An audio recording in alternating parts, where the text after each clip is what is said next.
बहुत समय पहले की बात है। एक छोटे से गांव में अर्जुन नाम का एक 12 साल का लड़का रहता था। अर्जुन को किताबें पढ़ना बहुत पसंद था, खासकर वो किताबें जो जंगल, खजाने और जादू की बातें बताती थी।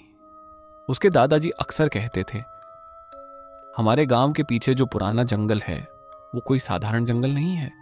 वहां जादू की सांस चलती है, लेकिन जो बिना हिम्मत के जाता है वो कभी लौटता नहीं। एक दिन गांव में बहुत बड़ी मुसीबत आ गई।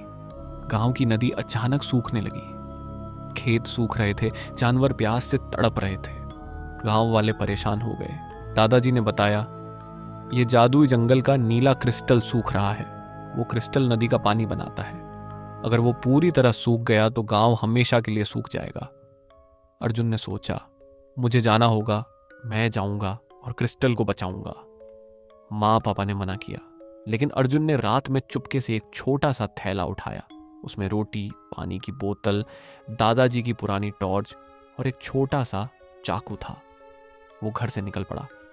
जंगल की शुरुआत में ही अंधेरा बहुत गहरा था। पेड़ इतने ऊंचे थे कि आसमान दिखाई नहीं देता था। अचानक एक आवाज आई, कौन है वहां? अर्जुन घबरा गया।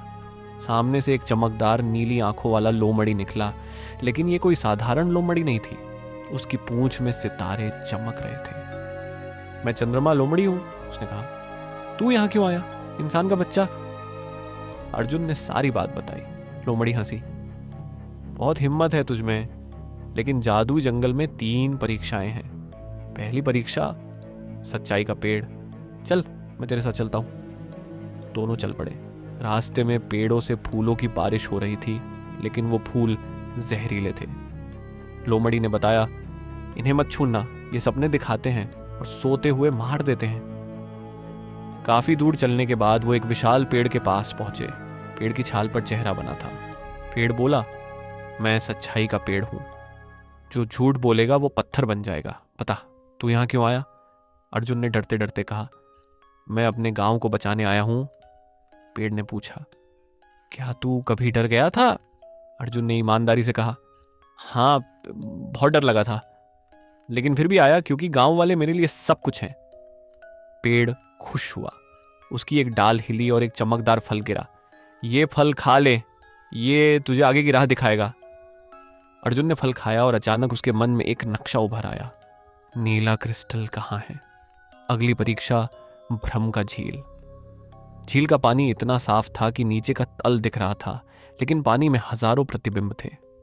हर प्रतिबिंब अर्जुन का था, लेकिन अलग अलग काम करते हुए। एक में वो राजा बन रहा था, एक में भाग रहा था, एक में सो रहा था।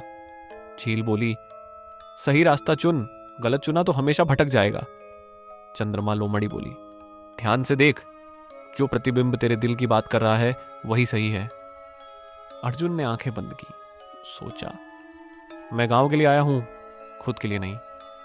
उसने एक साधारण सा प्रतिबिंब चुना जिसमें वो बस चल रहा था, थका हुआ लेकिन मुस्कुराता हुआ। झील हंसी, सही चुना, तू लालच में नहीं फंसा। झील का पानी सूख गया और सामने एक नया रास्ता खुल गया। अब आखिरी परीक्षा, अंधेरे का राक्षस।